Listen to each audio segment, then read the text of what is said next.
Prezados ouvintes, graça e paz da parte de nosso Senhor Jesus Cristo. Amados, hoje estamos aqui para falarmos sobre um assunto que tem gerado grande discussão na internet. Muitos vídeos são colocados na internet falando a respeito disso. Tem inclusive filmes falando a respeito disso, que é sobre o casamento de Jesus. Muitas pessoas dizem assim, mas não existe nenhuma referência quanto a isso. Existe sim. A Bíblia, ela traz toda a revelação. O que precisa é entendê-la. O que precisa é mergulhar nas entrelinhas e entender o que está contido nos versículos, contextualizando um com os outros e com todo o plano da criação. Se nós não fizermos essa contextualização, se nós não contextualizarmos os versículos com o versículo imediato e também com todo o capítulo e com todos os livros da Bíblia, evidentemente nós não vamos chegar a lugar nenhum. Mas quando nós contextualizamos, nós conseguimos chegar na verdade. E o próprio Mestre Jesus nos disse, conhecereis a verdade e a verdade vos libertará.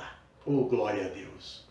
Então, amados, hoje nós vamos estar aqui desmistificando esse assunto. Mas antes de respondermos a pergunta propriamente dita, se ele era casado ou não era e com quem ele foi casado, então nós vamos primeiro fazer aqui algumas considerações. A primeira delas, é preciso que nós diferenciemos entre judeus e gentios. Judeus vêm lá desde o tempo de Abraão, vem passando, formado pelas 12 tribos, que formou o povo de Israel, e desse povo de Israel então foi dividido, né, em 12 tribos, cada tribo ocupou uma parte, depois essas tribos guerrearam entre si, se separaram, ficou Judá para um lado e as outras tribos para o outro. Então, mas todo esse conjunto de hebreus hoje forma o povo judeu. Então, esse é o povo judeu. E gentio são todos aqueles que não pertencem a esta tradição, que não pertencem a esta raiz. Então, o gentio é todo o povo que não está na origem de Abraão. Saiu da origem de Abraão, Isaac e Jacó, aí torna-se gentio. O gentio que vem de gentes. Então, ser gentio, né, é ser derivado, é viver no contexto das gentes, ou seja, dos povos que não são judeus. Mas hoje, esse povo gentio tem sido rotulado, o povo gentio convertido tem sido rotulado de cristãos.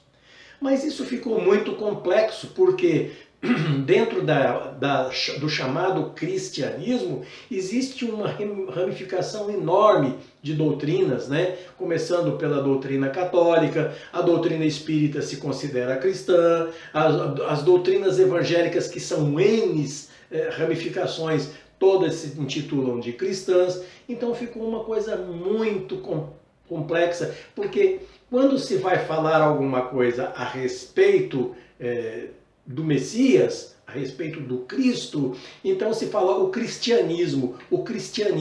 Mas o cristianismo aí está dentro de várias ramificações, e uma puxa de um jeito, outra puxa de outro, e acaba formando uma confusão, um conflito, né?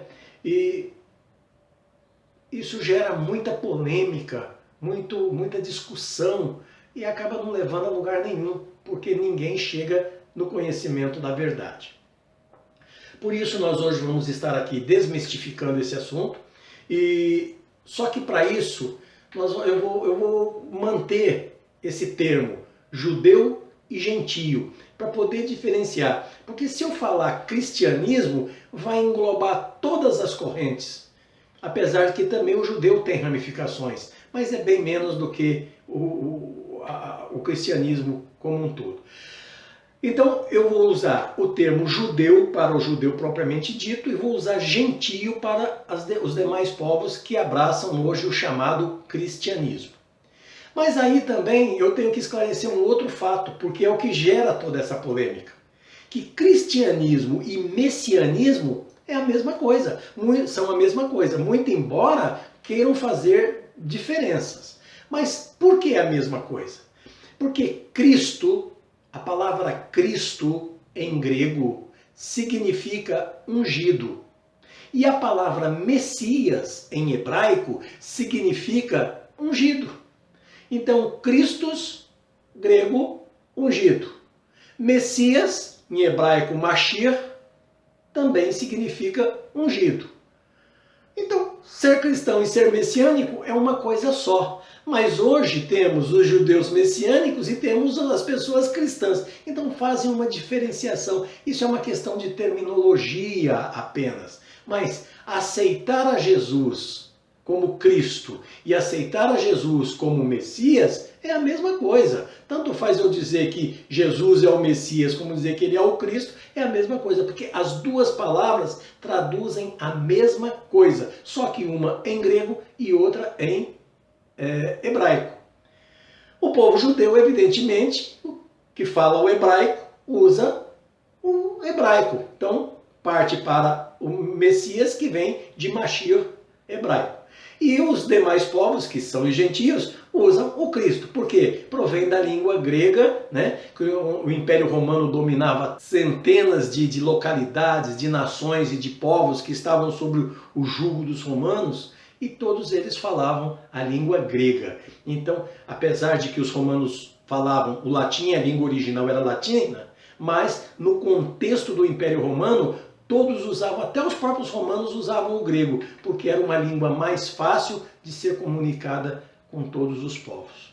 Então, ela era uma língua universal, como hoje é o inglês, naquela época era o grego.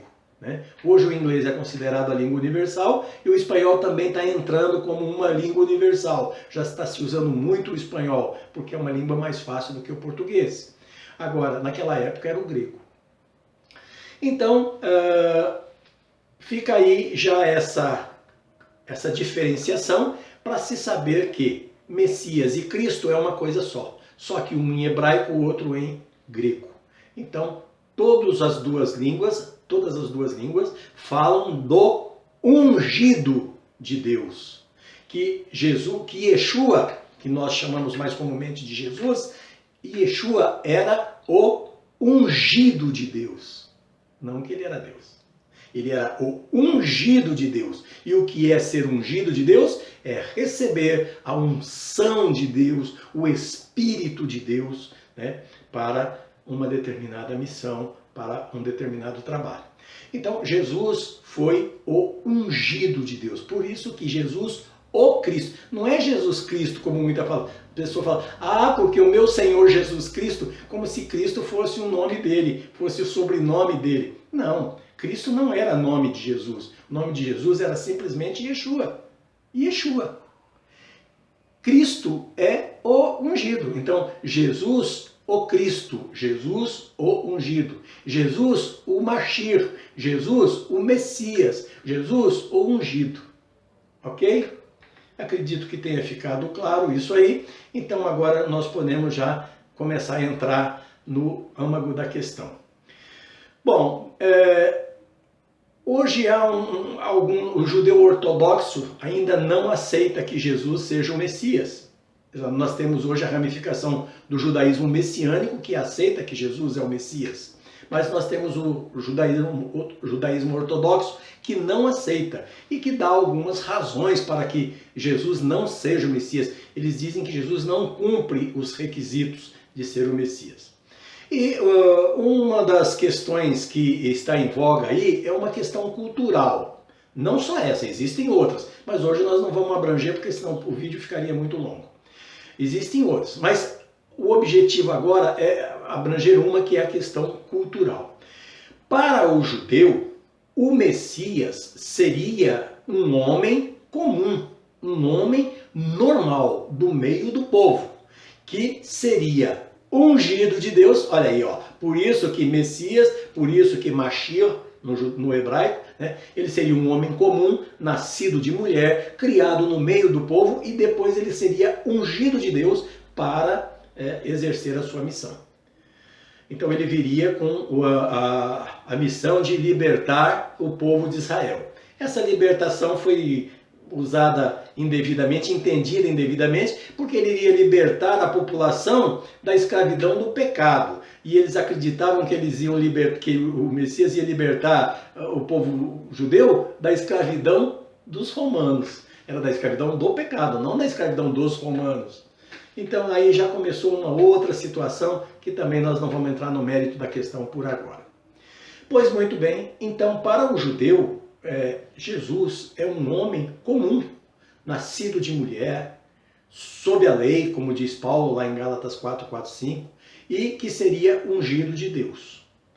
Agora, para o cristão gentio, né? Então agora eu vou usar o cristão, porque eu vou pegar o gentio, eu vou usar o cristão, que é o termo grego próprio para os gentios. Então o cristão gentio já começou a rotular que Jesus é Deus, que ele é o Filho de Deus. E aí gerou uma confusão. E daí o que começou a acontecer? Um distanciamento da verdade. Os cristãos gentios começaram a se distanciar daqueles judeus que esperavam o Messias, porque um não aceitava a visão do outro. Mas é bastante dizer que o povo judeu estava fundamentado na lei mosaica, estava fundamentado nas promessas de Abraão, que Deus fez para Abraão. Eles estavam fundamentados em uma série de coisas, muito embora outras eles entenderam errado. Que depois Jesus veio clarear isso para eles. Por isso que Jesus é o mestre dos mestres, porque ele veio ensinar os mestres como que era a verdade. Agora, o povo gentio que recebeu o evangelho e aceitou o evangelho, este povo, que nós chamamos de cristão por causa da língua grega, eles começaram a ver o Messias com um olhar diferente, ver o Cristo com um olhar diferente. Eles já não veem Jesus como o Cristo. Os cristãos de hoje não veem Jesus como o Cristo. Não todos, evidentemente. Eu digo uma grande gama. Como é uma grande maioria, então eu digo os cristãos de hoje. Mas é claro que tem cristãos que não estão nessa linha, né? Existem outros cristãos que estão dentro da linha verdadeira do Evangelho, que não é essa que eu estou falando agora. Mas os cristãos atuais, eles começaram a ver Jesus não como o ungido, não como o Cristo, mas como Deus, como Filho de Deus. E quando Moisés profetizou sobre Jesus, sobre a vinda do Messias, ele disse o quê? Que Deus enviaria um semelhante a ele, Moisés. Quer dizer, e a esse todos ouviriam. Quer dizer, então veja bem que Moisés estava falando de um profeta como ele era. Era um homem comum como ele era. Então esse todo mundo ia aceitar. Aqueles que não estavam aceitando Moisés iam acabar por aceitar esse que seria enviado de Deus, né? E que seria o ungido para fazer a missão de messiânica, a missão de salvação. Então note que, na verdade, Jesus não é Deus. Ele é representante de Deus na Terra. Jesus é o representante de Deus na Terra. Por quê? Ele é um homem nascido de mulher, sob a lei, conforme Paulo fala lá em 4:4-5, Gálatas 4:4-5, sob a lei. Ele veio para remir a humanidade da escravidão do pecado. Ele veio para pagar o preço do pecado que Adão, como homem, cometeu. Então ele é homem, ele não é Deus. Jesus é o homem, filho de Maria, nascido do ventre de uma mulher, sob a lei. Não é sob a lei mosaica, é sob a lei de nascimento, é sob a lei de Deus, sob o contexto da humanidade. Tanto é que ele se rotula de filho do homem. Vocês não vê Jesus dizer que ele é filho de Deus. Ele fala o Pai, mas quando ele fala dele mesmo, ele diz o filho do homem. Ele não fala o filho de Deus. Apesar de chamar Deus de Pai, ele se rotula de o filho do homem. Por quê? Porque aqueles que receberam a unção do Espírito Santo, aqueles no qual o Espírito Santo veio habitar por inteiro, com plenitude, foi-lhe dado o direito de ser chamado Filho de Deus. E Jesus foi o primogênito. Foi o primeiro que recebeu esse Espírito de Deus por inteiro nele, com toda a totalidade da palavra de Deus e da vontade de Deus, trazendo para a humanidade todos os propósitos de Deus. Então, ele é chamado de Filho de Deus. Tanto é que vocês podem notar que quando o anjo anunciou para Maria, ele disse que ela, que do ventre dela nasceria um ser que seria chamado de Filho do Altíssimo. Não que ele seria o Filho do Altíssimo, ele seria chamado de Filho do Altíssimo. Então, nós aí já observamos que Jesus realmente é um homem, com a unção total de Deus sobre ele. Por isso que diz que o Espírito de Deus não levou em conta ser Deus e encarnou, se tornou maldição para morrer em nosso lugar. Por quê? Porque o Espírito de Deus veio habitar em Yeshua com plenitude para poder fazer a obra messiânica na terra. Muito bem, então aí nós já vemos o paralelo, da visão da cultura judaica com a cultura cristã gentia. Mas quando nós olhamos Jesus como realmente a Bíblia fala dele, porque o Filho unigênito de Deus é o Verbo, conforme está lá em João, capítulo 1, versículo 1 e a seguir, que diz que o Filho unigênito de Deus é o Verbo, que é a palavra de Deus. Então, essa palavra de Deus veio habitar em Jesus. E ela veio sobre ele, desceu sobre ele e ungiu quando ele estava saindo do Jordão. Terminou de ser batizado quando ele está saindo do Jordão, os céus se abrem e Deus derrama do seu Espírito sobre ele, dizendo: este é o meu Filho amado em quem me comprazo. E derrama. O Filho amado era o Espírito que ele estava derramando sobre Yeshua, que era a palavra dele, a vontade dele, toda a expressão do amor dele, estava derramando sobre Yeshua, sobre Jesus, naquele momento. Então, este era o Filho amado em quem Deus se comprazia. E Jesus, então, recebe nele esse Filho de Deus, e a partir dali começa a missão messiânica. Até então ele era um homem normal, filho de José e Maria, filho de um carpinteiro que estava lá vivendo, ajudando o pai, e etc e tal. Mas a partir daquele momento em que ele recebe essa unção do Espírito de Deus, então ele passa a ser o ungido, quer dizer, ele passa a ser o Cristo, ele passa a ser o Messias, e começa então a sua missão messiânica. Amém, amados? Espero ter conseguido esclarecer isso aí. Muito bem, então agora vamos aos fatos. Se nós olhássemos hoje, vamos admitir que de repente nós tivéssemos agora aqui a convicção, a certeza de que Jesus havia sido casado. Isso denegria a imagem dele? Não. Ele, como um homem comum, como um homem normal, como todos os demais apóstolos tinham esposa e filhos, o único que não teve é um apóstolo posterior, que foi Paulo. Paulo também manteve celibato, foi celibatário, depois que se converteu ele manteve o celibato. Mas os demais apóstolos todos tinham esposa e filhos. Então, se Jesus também fosse casado, não haveria mal nenhum, desde que ele fizesse a missão que ele estava sendo eleito para ela, predestinado para ela. Se ele cumprisse essa missão, estava tudo bem. Não teria problema algum no fato dele ser casado, porque ele era um homem comum. E é esta a visão do judeu. Se ele é um homem comum e dentro da cultura hebraica, da cultura judaica, o casamento é uma coisa, uma instituição solene, é uma bênção de Deus e todo homem deve ser casado. Então, se bem que existem celibatários também no meio dos judeus. Mas, de uma forma geral, a cultura defende o casamento e abençoa o casamento. Então, para o judeu, de forma alguma, isso mudaria nada no fato dele ser casado. Pelo contrário, até viria de encontro com a cultura deles. Mas para nós hoje, principalmente para a maioria dos cristãos, dos gentios cristãos, que olham para Jesus como sendo Deus, aí então se falar que ele é casado vai ofender a fé, vai criar um problema grande. Mas nós precisamos entender uma coisa, que esse conceito, esta visão de que Jesus é Deus, proveio de um entendimento errado que começou com a igreja de Roma. Naquela época ela ainda não era católica, não. Ela era uma igreja gentia, mas não era católica. Era cristã gentia, mas não era católica. Ela só se tornou católica a partir do ano 325, depois do concílio do ano 315, 320, quando Constantino diz que se converteu e daí trouxe a igreja para dentro do Estado e colocou a igreja junto com ele para legislar e tudo mais, aí ela passou a ser católica, porque onde quer que existisse o Império Romano, ali também existia a Igreja Católica. A palavra católica significa universal e logo ela se tornou uma igreja universal. Então, a partir de Constantino para cá, ela é católica, mas antes de Constantino ela não era católica, era apenas a igreja de Roma.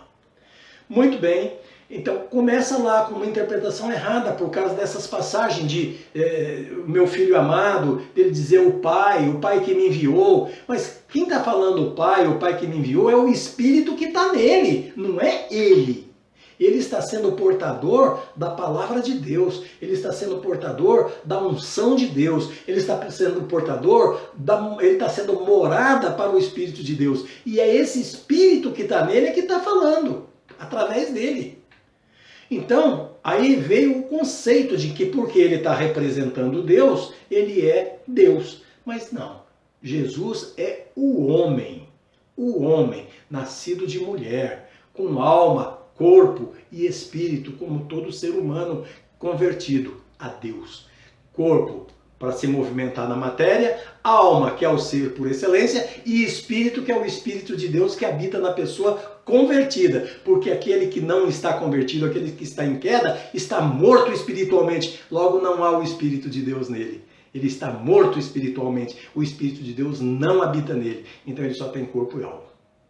Ele não tem corpo, alma e espírito. Então, esta é a realidade, esta é a verdade. Então, não podemos aí, de forma alguma, tecer algum comentário nocivo, se dizer que Jesus era casado, eu vou me ofender porque Jesus era casado. De jeito nenhum. Se ele fosse casado, tudo bem, sem algum problema. Mas nós, pela Bíblia, temos que dizer com toda a convicção de que ele não era casado. Jesus não era casado.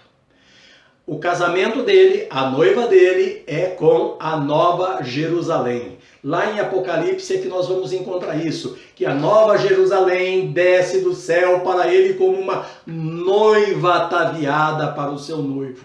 Então ele vai receber a sua esposa no final dos tempos, quando tudo tiver passado, quando a igreja estiver com ele, quando já tiver passado o arrebatamento, a ressurreição, o juízo final, aí todo esse conjunto da igreja, mas que vão habitar na Nova Jerusalém com ele, então vai estar sendo a esposa dele, porque são todos aqueles que estão junto e que compartilham e que vivem com ele desde dos primórdios do tempo, quando Deus planejou a salvação da humanidade. Então, meus amados, o que nós temos que entender aí é que, na realidade, Jesus nunca foi casado com mulher. Esse conceito de dizer que Maria Madalena era a esposa de Jesus, e como aconteceu naquele filme O Código da Vinci, quem assistiu o filme ou quem leu o livro, vê lá o Código da Vinci de que Maria Madalena era a esposa de Jesus e que ela que é chamada de Santo Grau, quer dizer, o Santo Cálice, porque recebeu o esperma dele que gerou um herdeiro para ele. Isso é fantasia. Isso não tem respaldo bíblico. Por mais que Maria Madalena tenha ajudado Jesus com suas posses, por mais que Jesus tivesse um afeto especial por Maria Madalena, porque ela fazia parte do conjunto, ela era uma das mulheres que fazia parte do conjunto de discípulos dele, que caminhava com ele, que ajudava ele na pregação do Evangelho e no sustento com os bens, porque Maria Madalena era uma mulher de posse. Ela não é a prostituta que era para ser apedrejada, como a Igreja Católica pregou isso todo o tempo e todo mundo botou isso na cabeça. Nada tem a ver a adúltera que ia ser apedrejada com Maria Madalena. Uma não é a outra. Nada tem a ver. De Maria Madalena foram expulsos 7 demônios. Jesus curou Maria Madalena. Mas não diz que ela era adúltera, que ela era prostituta. Pelo contrário, diz que ela era uma mulher de posse, porque ela e com outras mulheres sustentavam a obra com as suas posses. Isso é bíblico. Então, mas não há nenhum fundamento para se entender que Jesus e Maria Madalena tivessem algum relacionamento afetivo. Até mesmo porque, ainda que tivesse, como eu sempre digo, não seria o problema se ele se casasse com Maria Madalena e fossem caminhar juntos. O grande problema é que todo o contexto da Bíblia fala que ele não era. E se ele fosse e escondeu, isso se tornaria um pecado, porque ele estaria enganando as pessoas. Se ele fosse casado com Maria Madalena e tivesse encoberto isso, mantido isso em sigilo, ele estaria enganando, todo mundo estaria pensando que ele não era e ele era. Então as pessoas estariam sendo enganadas e não estariam sendo direcionadas dentro da verdade. Estava havendo aí o quê? Mentiras, né? Haveria aí hipocrisia. Então, por aí a gente já vê que Jesus não teria essa postura de hipócrita e de mentiroso. Jamais isso aconteceria. E um outro fato que nos deixa bem claro que Jesus não era casado, é que se Paulo, que era apóstolo de Jesus, um apóstolo tardio, mas apóstolo de Jesus, e ele se entregou ao celibato para ser igual a Jesus, para andar nos passos de Jesus, e ele diz, conforme nós vamos ver agora aqui na passagem de Paulo lá, que está em 1 Coríntios, no capítulo 7, no versículo 1 e no versículo de 7 a 9. Paulo então explica que para os homens de evangelho o bom mesmo seria se não se casassem, se não se contaminassem com mulheres. Tá? Então veja bem o que Paulo diz. Bom mesmo seria que o homem não tocasse em mulher, porque queria que todos os homens fossem como eu mesmo, mas cada um tem de Deus o seu próprio dom, um de uma maneira e outro de outra. Digo, porém, aos solteiros e às viúvas que lhes é bom se ficarem como eu, quer dizer, sem casar. Mas, se não podem conter-se, então casem-se, porque é melhor casar do que abrasar-se. Então veja que Paulo está dizendo, bom mesmo, vocês estão fazendo a obra de Deus, bom mesmo é ser como eu, não está contaminado com a carne, não está dando vazão aos instintos da carne, mas vivendo apenas para o Espírito. Mas, aqueles que são solteiros e as viúvas que já perderam seus maridos, bom mesmo seria que vocês ficassem como eu, quer dizer, sem casar, sozinhos, só fazendo a obra.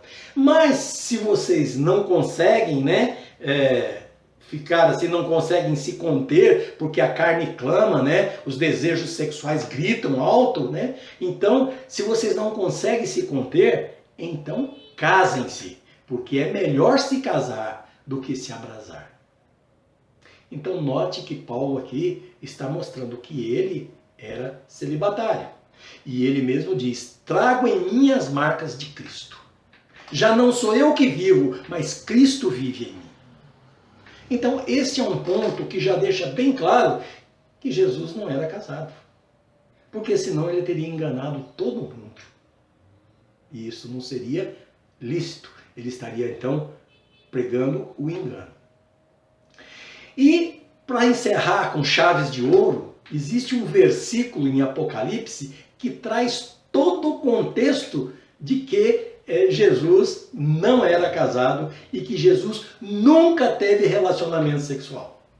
Então vamos ver esse versículo, que daí já vamos desmistificar toda essa confusão que é feita por aí. Apocalipse capítulo 14, versículo 4, diz o seguinte: estes são os que não estão contaminados com mulheres, porque são virgens. Estes são os que servem o Cordeiro, para onde quer que ele vai. Estes são os que dentre os homens foram comprados como primícias para Deus e para o Cordeiro. Então, de quem que está sendo falado aqui? No toque da sétima trombeta, antes da sétima taça ser derramada, um anjo aparece e diz para os outros anjos que vão derramar as taças que não façam mal nenhuma terra antes que eles selem na testa os escolhidos do Senhor. Então ele diz o número, 144 mil serão selados, 12 mil de cada tribo. Tribo de quê? De Israel. Se é 12 mil de cada tribo de Israel, e aí ele fala o nome das tribos, 12 mil da tribo de Judá, 12 mil da tribo de Benjamim, 12 mil da tribo de Issacar, e assim sucessivamente ele vai falando 12 mil de cada tribo. Então, se são 12 mil de cada tribo do povo de Israel, ele está se referindo ali a quem? Ao povo judeu.